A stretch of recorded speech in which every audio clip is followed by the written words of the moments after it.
تشریف لائیں.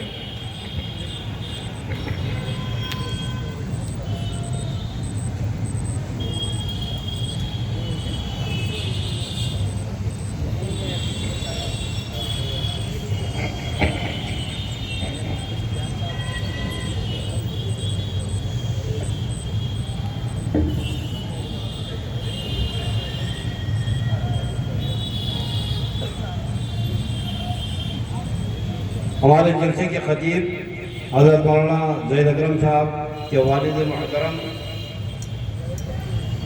زید عبدالرحیم فاروقی صاحب، جنرل سیکریٹری صحابہ ایکشن کمیٹی لکھنؤ، آپ کے والد صاحب جناب عبدالوحید صاحب فاروقی، آپ کو لکھنؤ کی عوام نے شیر ہندوستان کا خطاب دیا، اور ہمارے اس جلسے کی یہ جلسہ جو ہو رہا ہے پچھلے سال جو حالات آئے تھے اس کے اندر پرویشن کے اندر آپ ہی کی ساری محنت تک دو ہے، جن کی آپ ہی کی وجہ سے یہ جلسہ ہو رہا ہے. اور آپ کو اللہ نے بڑی ایسے کوئی بھی جلسے کیسے بھی حالات آئے ہر ایک کے اندر الحمدللہ آپ آگے آگے کوشاں رہتے ہیں، اور اللہ نے بڑے عزت اور بڑا مقام دیا ہے آپ کا. اس سلسلے میں ہماری کمیٹی کی جانب سے آپ کو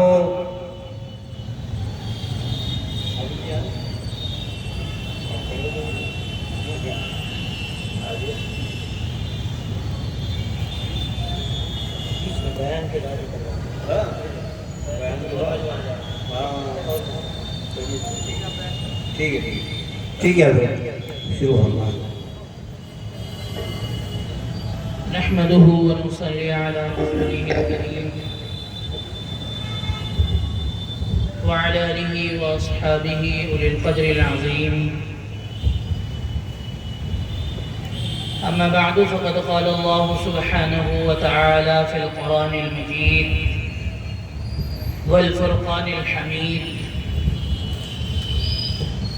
أعوذ بالله من الشيطان الرجيم، بسم الله الرحمن الرحيم. ولا تقولوا لمن يقتل في سبيل الله أموات بل أحياء ولكن لا تشعرون. قال النبي صلى الله عليه وسلم: أفضل الصيام بعد رمضان شهر الله المحرم، أو كما قال عليه الصلاة والسلام.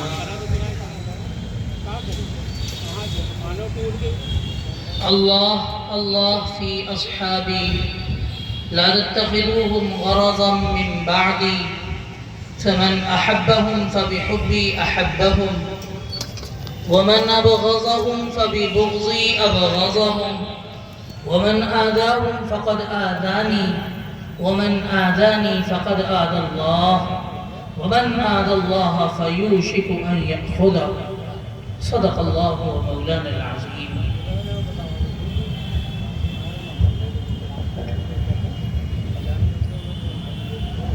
صدائے عشق ہوں، نذرانہ دل لے کے آیا ہوں. صدائے عشق ہوں، نذرانہ دل لے کے آیا ہوں. یہی ایک چیز تھی لانے کے قابل لے کے آیا ہوں. اور زے جذب و کشش یہ ہوش تک باقی نہیں مجھ کو. زے جذب و کشش یہ ہوش تک باقی نہیں مجھ کو. مجھے دل لے کے آیا ہے کہ میں دل لے کے آیا ہوں. اور ہم مدح صحابہ کا مشن لے کے چلے ہیں. ہم مدح صحابہ کا مشن لے کے چلے ہیں. آنکھوں میں مدینے کا چمن لے کے چلے ہیں. اور کونین پہ چھا جائے گا پیغام صحابہ. کونین پہ چھا جائے گا پیغام صحابہ. ہم صبح کے سورج کی کرن لے کے چلے ہیں. میرے عزیز ہم عمر چھوٹے بڑے بھائیوں، بزرگوں اور قریب و دور کے تمام سامعین کرام، سب سے پہلے تو ہم سب کو اللہ رب العزت کا شکر ادا کرنا چاہیے کہ اس نے ہم سب کو اس دینی نورانی محفل میں آنے کی توفیق عطا فرمائی۔ قابل مبارکباد ہیں انجمن اتحاد بین المسلمین کے تمام ذمہ داران، جن کی محنتوں سے کاوشوں سے یہ پروگرام اتنے خوبصورت انداز میں منعقد ہو رہا ہے۔ میرے بھائیوں، آپ کے اس دیار میں میری دوسری حاضری ہے۔ آج کا یہ پروگرام شہدائے اسلام کے عنوان سے منعقد ہو رہا ہے۔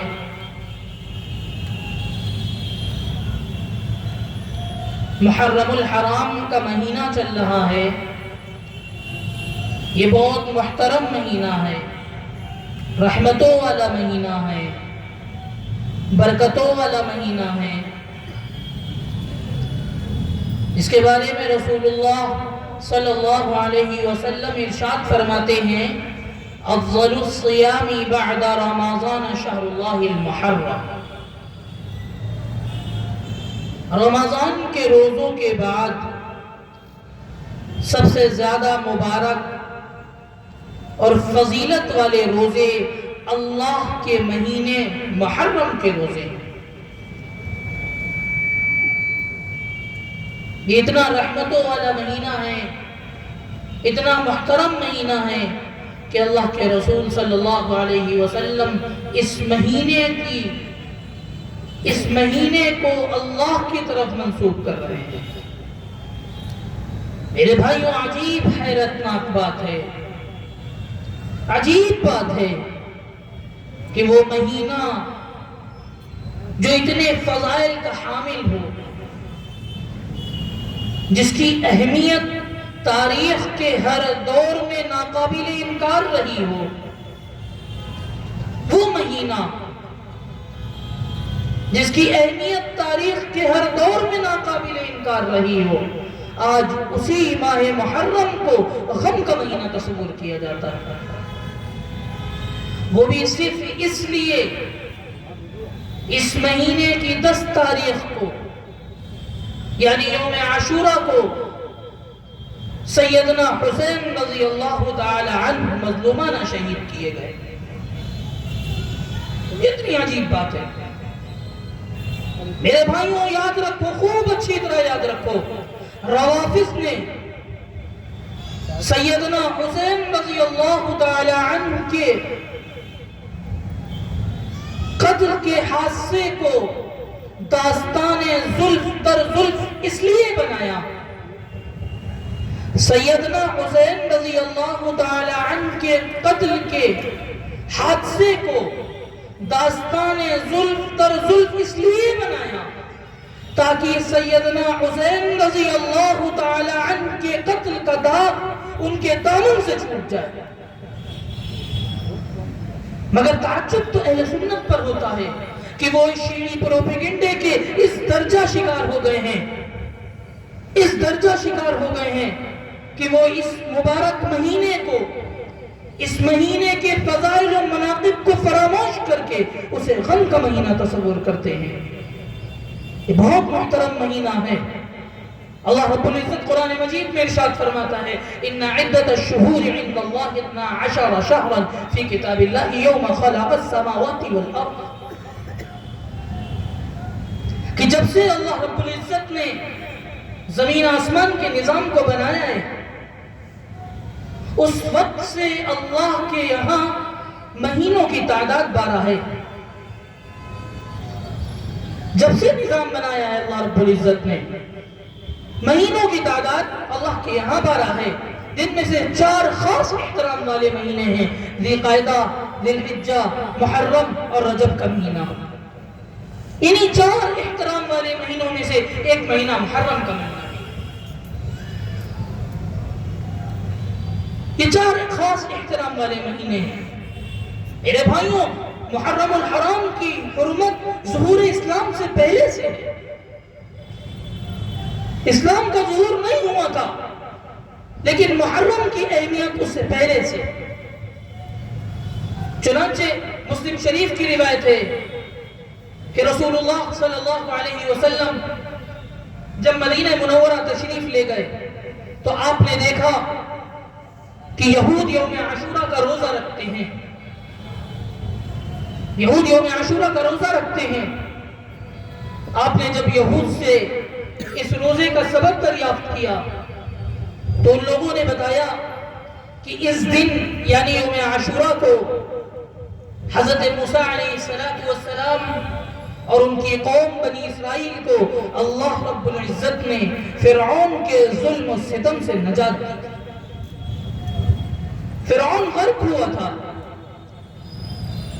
اس لیے حضرت موسیٰ علیہ السلام نے شکریہ کے طور پر، شکرانے کے طور پر اس دن روزہ رکھا تھا، اور ہم ان کی پیروی میں اس دن روزہ رکھتے ہیں۔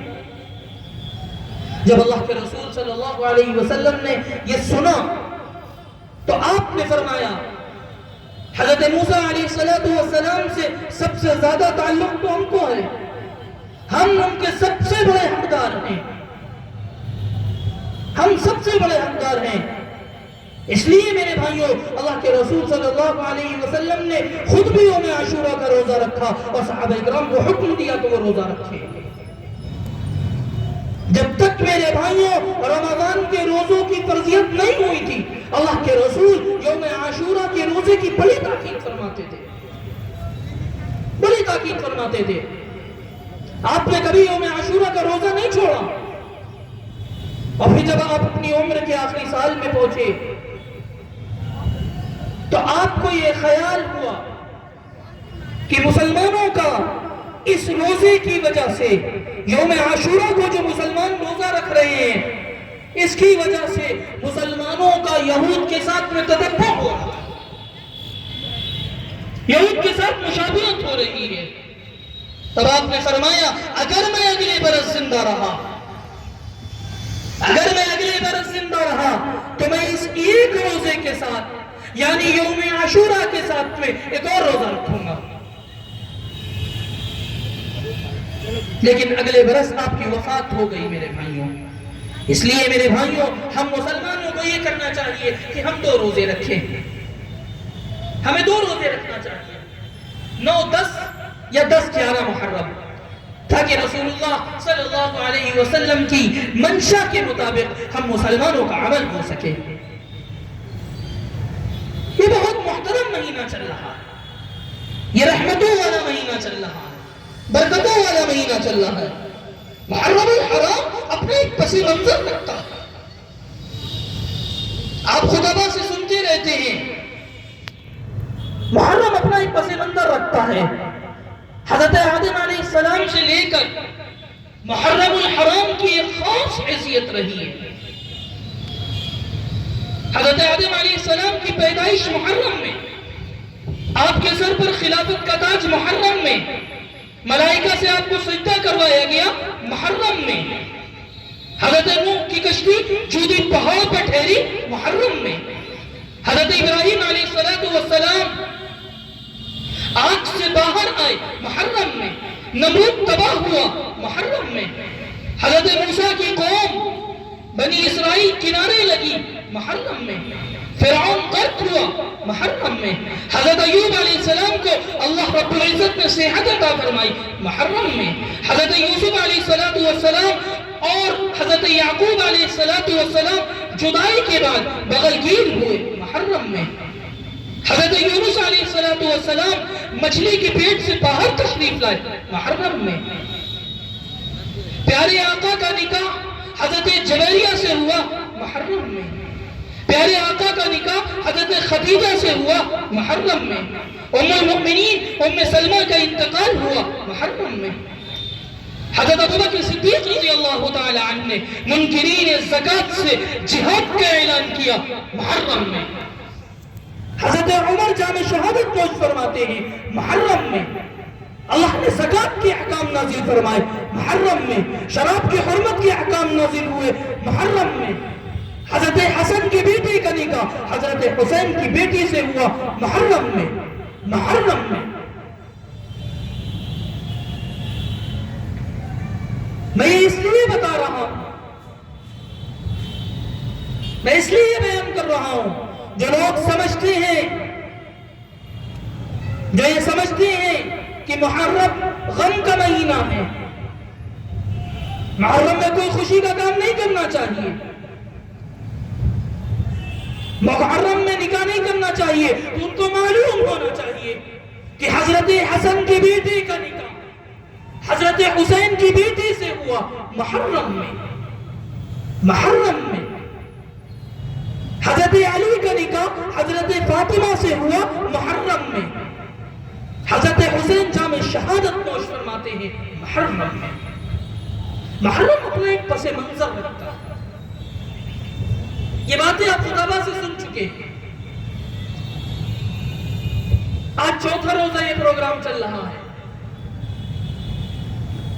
آپ مسلسل علماء اکرام سے بیانات سن رہے ہیں، محرم کا پس منظر آپ سن چکے ہیں۔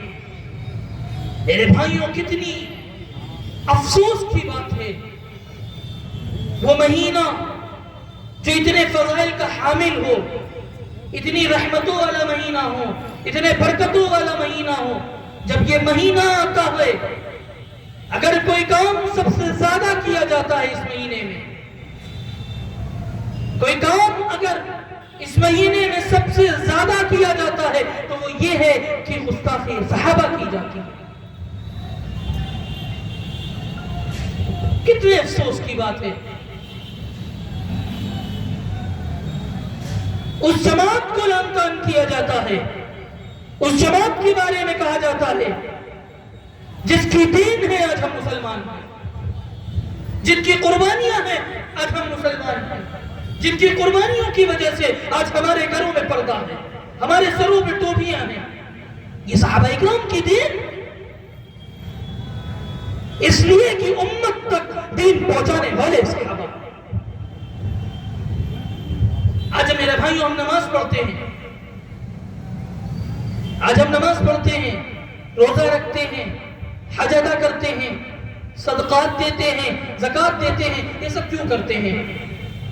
یہ ہمارے کرنے کا کیا مقصد ہے؟ ہم اس لیے کرتے ہیں نا کہ ہمیں ثواب ملے، ہمارا مقصد یہ ہے کہ ہمیں ثواب ملے، لیکن یاد رکھو بہرائچ والوں، کان کھول کے سنو، ہر کسی کو ثواب نہیں ملتا ہے، ہر کسی کے دامن میں ثواب نہیں آتا ہے۔ کیوں نہیں آتا ہے؟ اس لیے کہ جس کو ثواب دینا ہے اس نے ثواب کے لیے شرط لگائی ہے، اسے ملے گا جو مومن ہوگا، وہ جس چیز کا بھی ثواب ہو، جس چیز کا بھی ثواب ہو اسے ملے گا جو مومن ہوگا۔ اور مومن کہتے ہیں ایمان والے کو، اور ایمان میرے بھائیوں کب نکل جاتا ہے نہیں پتا چلتا، ایمان کب نکل جاتا ہے نہیں پتا چلتا، کب رب کی توحید پہ ہلکی سی لچکلی ایمان رخصت ہو گیا، کب ختم نبوت کے عقیدے پہ ہلکی سی لچکلی ایمان رخصت ہو گیا، کب رسالت کو پس پشت رکھا، حضور کی سنتوں کو پیچھے رکھا، اپنی منشا کو مقدم رکھا، ایمان رخصت ہو گیا، کب صحابہ پہ تنقید کی، ایمان رخصت ہو گیا، کب اہل بیت کی گستاخی کی، ایمان رخصت ہو گیا، کب ابو بکر کو برا بھلا کہا، ایمان رخصت ہو گیا، کب عمر پہ انگلی اٹھائی، ایمان رخصت ہو گیا، کب عثمان کو گالی دی، ایمان رخصت ہو گیا، کب علی کو برا بھلا کہا، ایمان رخصت ہو گیا، کب حسین کو باغی کہا، ایمان رخصت ہو گیا۔ اب جب تیرا ایمان رخصت ہو گیا، جب تیرا ایمان رخصت ہو گیا، اب تیری نماز کسی کام کی نہیں، تیرا روزہ رکھنا کسی کام کا نہیں، تیرا زکوٰۃ دینا کسی کام کا نہیں، تیرا صدقات دینا کسی کام کا نہیں، تیرا حج ادا کرنا کسی کام کا نہیں، تیری قربانی کسی کام کی نہیں۔ تیری قربانی کیا؟ اگر ایسا شخص کسی کی قربانی میں شامل ہو گیا تو اس کا بھی بیڑا غرق کر دے گا۔ کون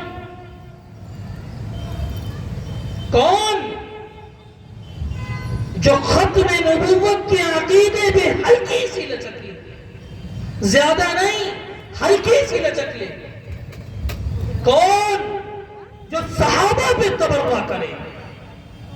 کون جو اہل بیت کی گستاخی کرے اس کا ایمان مقصد ہو گیا۔ اللہ یہ جو اتنی نازک چیز ہے ایمان، اتنی نازک چیز ہے ایمان، ہمیں بتا تو صحیح ہم اسے لے کہاں سے؟ اتنی نازک چیز ہے ایمان، ہم اسے کہاں سے لیں؟ اللہ قرآن میں فرما رہا ہے فَإِنْ آمَنُوا بِمِثْلِ مَا آمَنْتُمْ بِهِ فَقَدِ اهْتَدَوْا۔ ارے مومن کا نعرہ لگانے والوں، مومن کا پرچار کرنے والوں، مومن کی دہائی دینے والوں، اسلام کا پرچار کرنے والوں، اسلام کی دہائی دینے والوں، میں اسلام کو قبول کروں گا، میں ایمان کو قبول کروں گا جو میرے محمد کے یاروں نے اٹھایا ہے۔ معیار بنا دیا صحابہ اکرام کو ایمان والوں کے لیے، کسوٹی بنا دیا صحابہ اکرام کو ایمان والوں کے لیے۔ ارے انگلی نہ اٹھانا، انگلی نہ اٹھانا، یہ ممکن نہیں کہ آگ ہو اور گرم نہ ہو، یہ ممکن نہیں برف ہو اور ٹھنڈی نہ ہو، یہ ممکن نہیں کہ سورج ہو اور دن نہ ہو، یہ ممکن نہیں کہ صحابی ہو اور مومن نہ ہو، ممکن ہی نہیں ہے کہ صحابی ہو اور مومن نہ ہو۔ بڑی معتبر ہے جماعت صحابہ، بڑی معتبر ہے جماعت صحابہ، ذرا پڑھ کے دیکھو حیات صحابہ، گویا کہ ہے باغ علم میں اترنا، موضوع سخن ہے بات صحابہ۔ ملا ہے جو لا ریب بے عیب ہم کو، ملا ہے جو لا ریب بے عیب ہم کو، کلام خدا برات صحابہ۔ سبحان اللہ سبحان اللہ۔ ممکن ہی نہیں ہے کہ صحابی بھی ہو اور مومن نہ ہو۔ اللہ قرآن میں فرما رہا ہے، اللہ فرما رہا ہے وَزَيَّنَ فِي قُلُوبِكُمْ، اور ان کے دلوں کو ہم نے سجایا ہے، ان کے دلوں کو ہم نے سجایا ہے۔ کیا کہنے اس دل کے جس کو اللہ سجائے؟ اس دل کے کیا کہنے؟ میں صحابہ اکرام سے عداوت رکھنے والوں سے کہنا چاہتا ہوں، میں صحابہ اکرام سے بغض رکھنے والوں سے کہنا چاہتا ہوں، ان میں عیب تلاش کرنے والوں سے کہنا چاہتا ہوں، یہ سوچو کہ مجروح کرتے ہو کس کو، یہ سوچو کہ مجروح کرتے ہو کس کو۔ ارے وقار نبی ہے وقار صحابہ، یہ وہ مقدس جماعت ہے جن کی قربانیوں کی وجہ سے آج تم تک دین پہنچا ہے، بے شک کیا بات، آج تم مسلمان ہو، یہ صحابہ کی دین ہے، ان کی قربانیاں ہیں۔ انہوں نے رسول اللہ صلی اللہ علیہ وسلم کی دفاع اور تحفظ میں کسی ملامت کرنے والے کی پرواہ نہیں کی، اپنی جانوں تک کا نذرانہ پیش کر دیا ہے۔ اور پھر حضرت ابو بکر، کیا کہنے ابو بکر تیری عظمتوں کے، کیا کہنے تیری بلندیوں کے؟ معصوم ہو کوئی کہ بلا فصل ہو کوئی، معصوم ہو کوئی کہ بلا فصل ہو کوئی، صدیق سے رتبے میں سوا ہو نہیں سکتا۔ سبحان اللہ سبحان اللہ۔ یہ ابو بکر صدیق اللہ کے رسول کے یار ہیں، امی عائشہ کے والد ہیں، سب سے پہلے ایمان لانے والے ہیں۔ آپ نے دین اسلام کی خاطر، اسلام کو بلندی پہنچانے کی خاطر اپنا سب کچھ قربان کر دیا۔ رسول اللہ کے دفاع اور تحفظ میں کسی ملامت کرنے والے کی پرواہ نہیں کی ہے۔ آپ نے قربانیاں کھائی ہیں، قربانیاں دی ہیں، مارے کھائی ہیں، آپ نے بڑی قربانیاں پیش کی ہیں میرے بھائیوں۔ دیکھیے آپ پر کیسا ظلم و ستم کھایا گیا۔ ایک موقع پر حضرت عروہ بن زبیر حضرت عمرو بن عاص سے پوچھتے ہیں، حضرت عمرو بن عاص سے پوچھتے ہیں کہ مجھے بتاؤ کہ رسول اللہ صلی اللہ علیہ وسلم پر مشرکین نے سب سے زیادہ ظلم کب کیا؟ مجھے بتاؤ رسول اللہ پر سب سے زیادہ کب ظلم کیا گیا؟ حضرت عمرو بن عاص فرماتے ہیں فرماتے ہیں ایک دن رسول اللہ صلی اللہ علیہ وسلم حتیم کعبہ میں نماز ادا کر رہے تھے. عقبہ بن معیط آ گیا. اس نے آ کر پیچھے سے رسول اللہ صلی اللہ علیہ وسلم کی گردن مبارک پر چادر کا پھندا لگایا اور زور سے کھینچا. چادر کا پھندا لگا کر زور سے کھینچا. آپ تڑپ پڑے. وہاں پر حضرت ابوبکر صدیق موجود تھے. آپ نے لپٹ کر عقبہ کی دونوں شانے پکڑے. شانے پکڑ کر اسے زور سے دھکا دیا. پھر آپ نے فرمایا اتقتلون رجلا ان یقول ربی اللہ، کیا تم اس شخص کو صرف اس لیے قتل کر دو گے کہ یہ کہتا ہے میرا رب اللہ ہے؟ صرف اس لیے قتل کر دو گے؟ ایک مرتبہ ایک موقع پر حضرت اسماء بنت ابی بکر فرماتی ہیں ایک شخص بھاگتا ہوا چیختا ہوا حضرت ابوبکر صدیق کے پاس آتا ہے. وہ کہتا ہے ادرک صاحبہ کا، اپنے ساتھی کی خبر لو. فرماتی ہیں کہ یہ سننا تھا. حضرت ابوبکر صدیق وہاں سے اٹھتے ہیں، بھاگتے ہوئے جاتے ہیں، اللہ کے رسول صلی اللہ علیہ وسلم کی حفاظت فرماتے ہیں.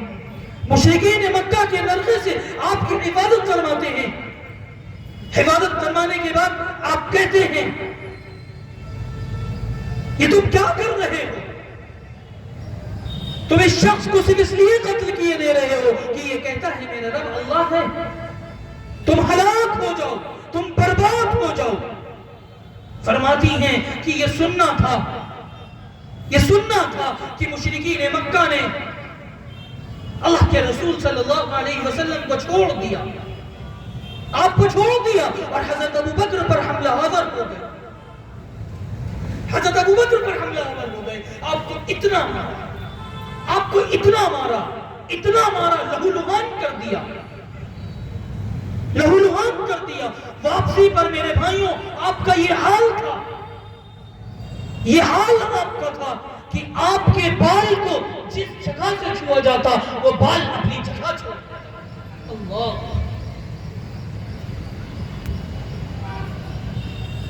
وہ پہلا مددگار، پہلا صحابی نبی نے جسے ہر قدم پر دعا دی. وہ افضل بشر بعد انبیاء ہے. وہ جانے صداقت، وہ جانے وفا ہے. فرشتے اسی کی اداؤں پہ عاشق، اسی کی نماز و دعاؤں پہ عاشق.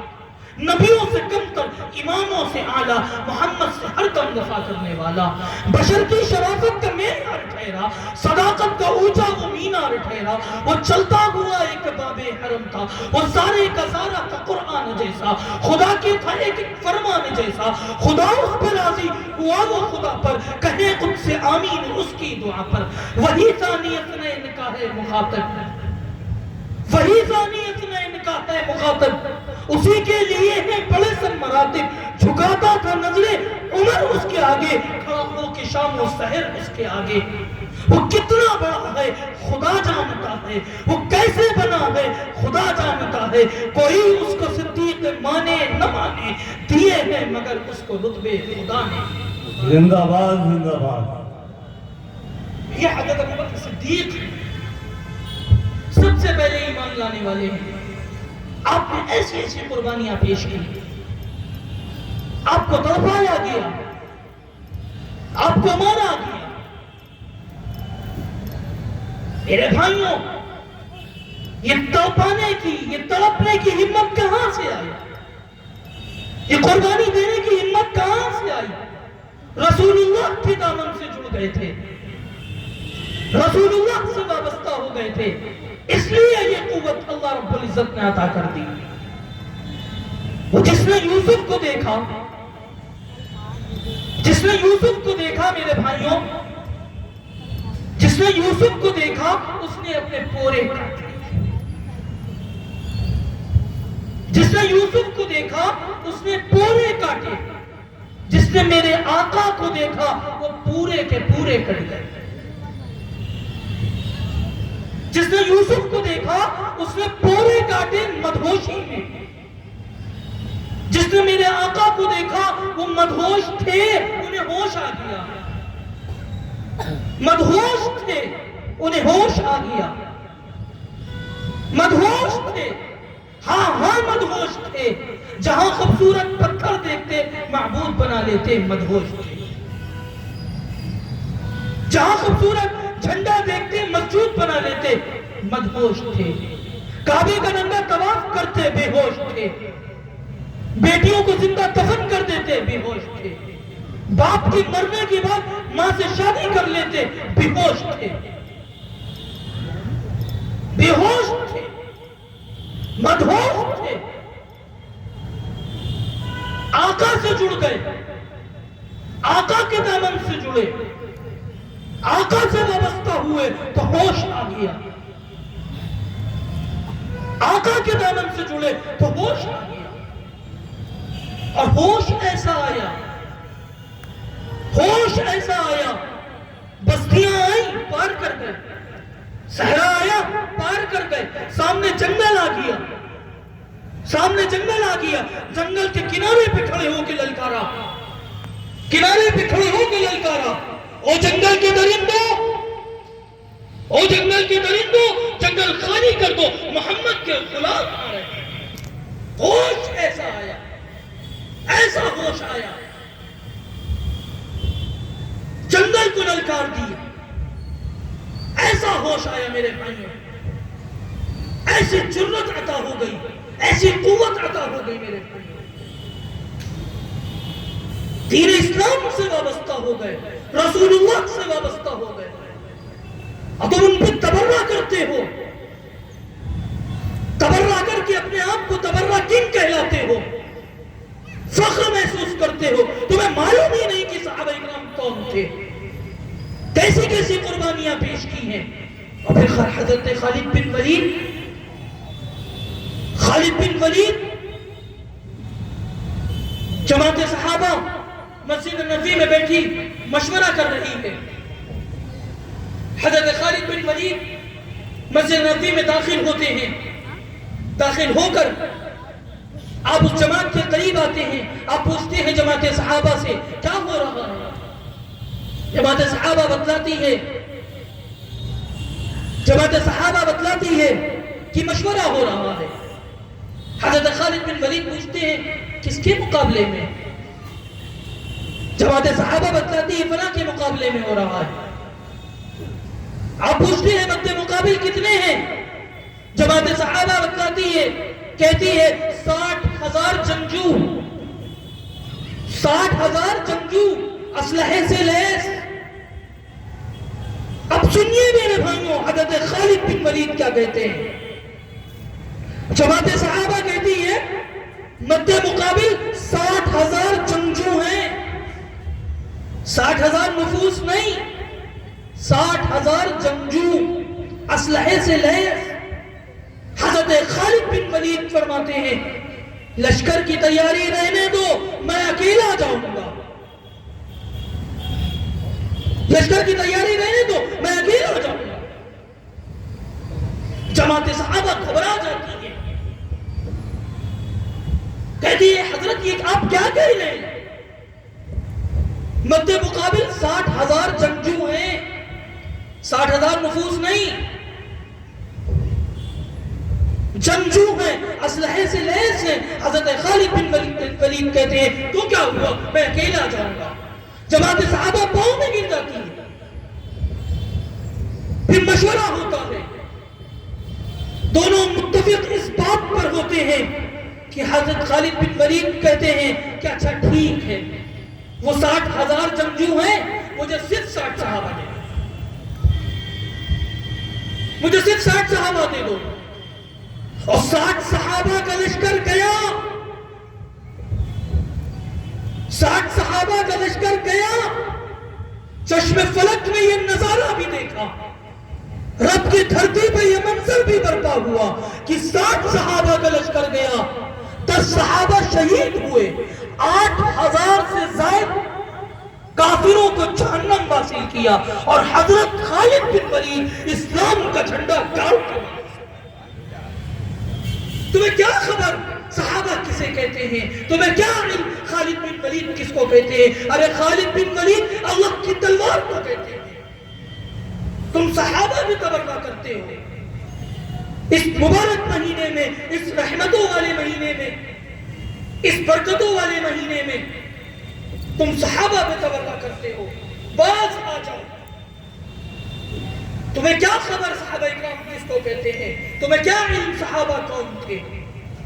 اور پھر جب میرے بھائیوں یہ مہینہ آتا ہے، جب یہ مہینہ آ جاتا ہے تو خاص طور سے پوری فضا میں شہادت کی بو پھیل جاتی ہے. شہداء اسلام کی یاد آ جاتی ہے، شہداء اسلام کی یاد تازہ ہو جاتی ہے. وہ لوگ جنہوں نے اللہ کے دین کی خاطر، اللہ کے دین کو سربلند رکھنے کے خاطر اپنی جانوں کا نذرانہ پیش کیا، جام شہادت نوش کیا، ان سب کو یاد کرنا چاہیے، ان سب کو خراج عقیدت پیش کرنا چاہیے، ان کے درجات کی بلندی کی دعا کرنا چاہیے. لیکن جب یہ مہینہ آتا ہے تو خاص طور سے شہداء اسلام کی یاد آ جاتی ہے.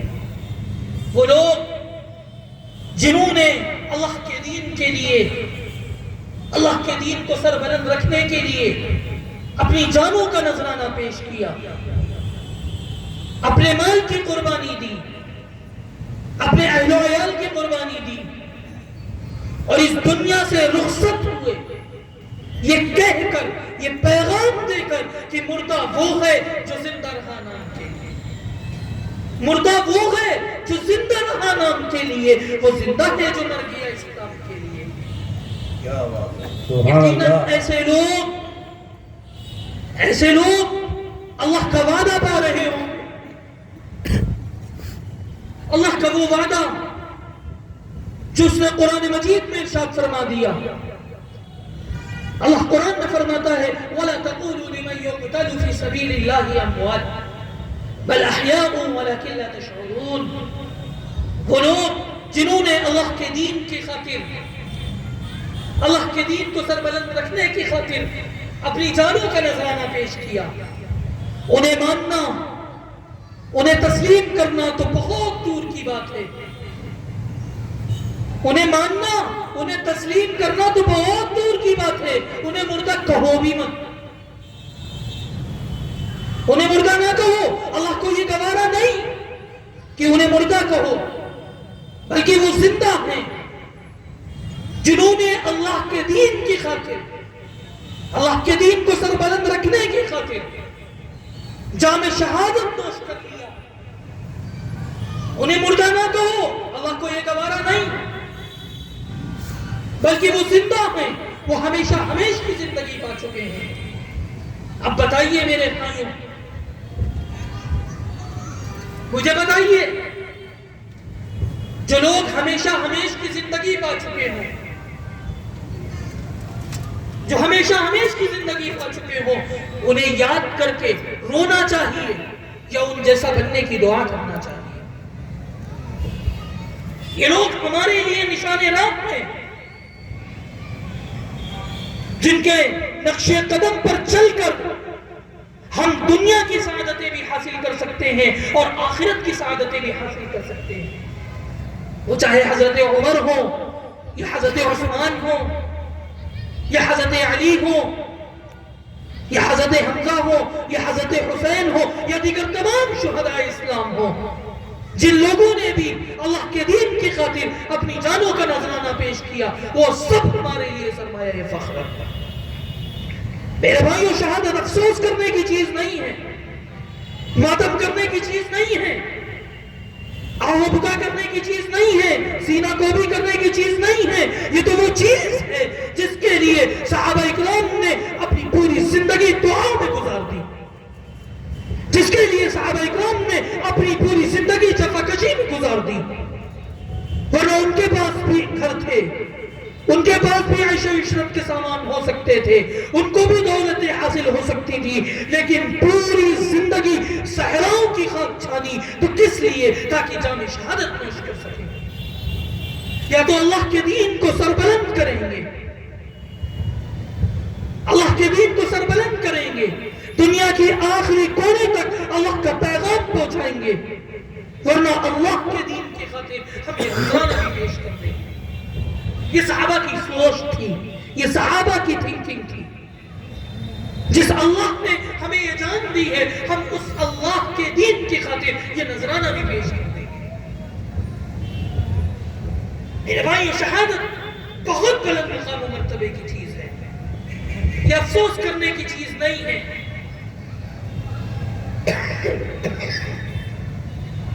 اور پھر جب یہ مہینہ آتا ہے، جب یہ محرم کا مہینہ آتا ہے، خاص طور سے بے تحاشا طلب کے ساتھ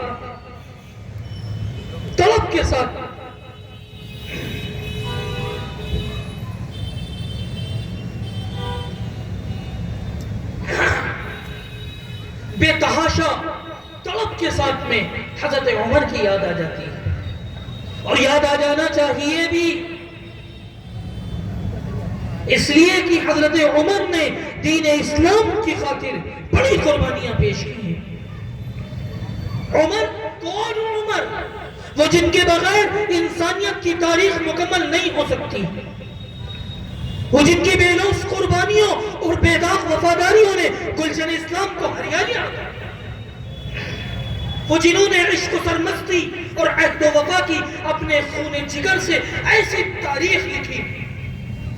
تاریخ لکھی آج تک عالم حیرت میں ہے ساری دنیا. آج تک عالم حیرت میں ہے ساری دنیا، وہ مگر عالم حیرت سے گزر جاتے ہیں. عمر کون؟ عمر حضرت عمر کو میرے بھائیوں بہت سارے امتیازات حاصل تھے. انہی امتیازات میں سے ایک امتیاز آپ کا یہ بھی تھا کہ دیگر تمام صحابہ اکرام مرید نبی تھے. عمر مرید کے ساتھ ساتھ مراد نبی بھی تھے. عمر مرید کے ساتھ ساتھ مراد نبی بھی تھے. عمر ابھی اسلام نہیں لائے ہیں،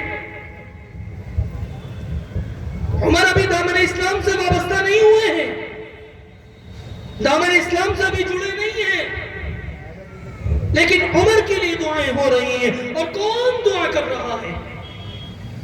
دعا کون کر رہا ہے؟ اللہ کے رسول خود دعا فرما رہے ہیں. اللہم اعز الاسلام بعمر بن الخطاب خاصتا. اے اللہ، یہ تو تمام مخلوق کو حق کو بنا دیجئے، تمام مخلوق کو ہدایت عطا فرما دیجئے، لیکن خاص طور سے عمر بن خطاب کو میری جھولی میں ڈال دیجئے. اور پھر جب عمر ایمان لے آئے، اللہ کے رسول صلی اللہ علیہ وسلم نے جماعت صحابہ کے ساتھ مل کر